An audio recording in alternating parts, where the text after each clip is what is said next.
October 1st, 1979. 4 years after the Vietnam War, the tech company Atari is in its golden age, grossing $200 million. But also in this year, an unhappy group of 4 programmers splintered off from Atari, forming their own company called Activision. Activision became the first third-party video game developer, outliving Atari and becoming one of the biggest video game publishers, grossing $2.69 billion in the year of 2021. Activision was founded in 1979 by the 4 ex-Atari employees. These practitioners were David Crane, Alan Miller, Bob Whitehead, and Larry Kaplan, and one executive, Jim Levy. These 5 men were not only creating games, but also trying to improve the employment conditions for gaming programmers. Programmers did everything for and to do with a game, from artwork to soundtrack. So, in their efforts to create an equitable working environment, the Activision 4 laid out basic guidelines for all Activision game creations. These standards included things such as practitioner acknowledgement on game covers and some animation guidelines, such as black game surrounds, which was not just aesthetic, but also improved the animation display by limiting color bleed. Activision's initial decade saw the creation of games that today are considered aesthetically limited, as they were restricted by the programming parameters of the Atari 2600 console. Published games included Dragster, Boxing, Kaboom, Barnstorming, Keystone Capers, and Tiro. All these games were 2D animation, pixelated, minimalistic, color-limited 8-bit sprite-based games, termed retro.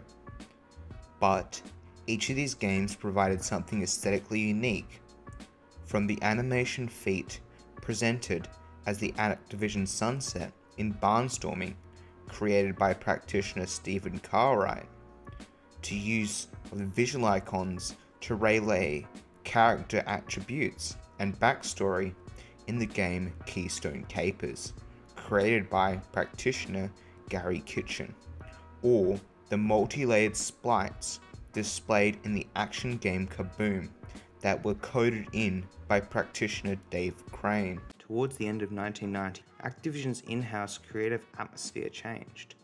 They moved into buying other small game studios and publishing their games. The original practitioners were long gone, and the original guidelines they established evaporated. Though technology animation in this decade altered significantly, 2D was superseded by 3D, and game focus shifted significantly to real-life experience. Players were now gamers, and gamers wanted to feel part of the action. This was the decade of studio practitioners. Games were aesthetically and technologically complex, requiring a multidisciplined team to create them for release across multiple gaming platforms. This was also the decade of franchise gaming, kicking off for Activision in 1999, when they released Neversoft Studios' Tony Hawk Pro Skater, a real-life simulation experience game. Come 2010, Activision's money worries were well and truly over. They published a game created by practitioners at Treyarch, Call of Duty Black Ops. This game has sold over 30.7 million copies, and although a sequel to the earlier Call of Duty World at War, it was Black Ops that rocketed Activision into gaming royalty. Call of Duty Black Ops took the earlier ideas, integrity, accuracy to a whole new level, displaying a heightened level of micro-detail. Combined with the first-person shooter gaming style, Treyarch practitioners took factual historical events and integrated these into every aspect of animation. This game had 3D animated in-game cutscenes, a soundtrack, and one of the greatest animation feats of this decade, which was the black ink censorship animation, along with the acclaimed main menu screen hub. Activision is now solely a publisher and focuses on expanding franchises like Crash Bandicoot and the insanely popular Call of Duty. One non-franchise game of this decade was released in 2019, Seriko Shadows Die Twice, which is a Dark Souls type game that is based on the Japanese Sengoku Jidai Civil War, but also introduced aspects drawn from Japanese folklore. This game was created by practitioners at From Software and was aesthetically steeped in historical and cultural accuracy, utilizing animation such as motion capture, advanced 3D animation, and advanced environmental animation.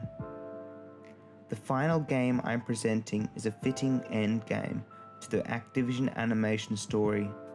In 2021, Call of Duty Vanguard, the 18th franchise installment, was published and continues to provide the loyal fan-base games with some aesthetics they have come to enjoy and want from the Call of Duty series.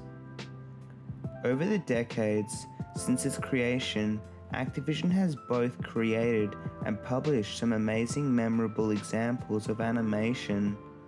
From the Activision Sunset to the historically accurate characters in the Call of Duty series, from the initial group of skilled computer programmers that did everything in bringing a game to life, to the current multi-studio collaborations, Activision has continued to bring spectacular game animation to screens worldwide, animation feats that will be remembered and acknowledged for many decades to come.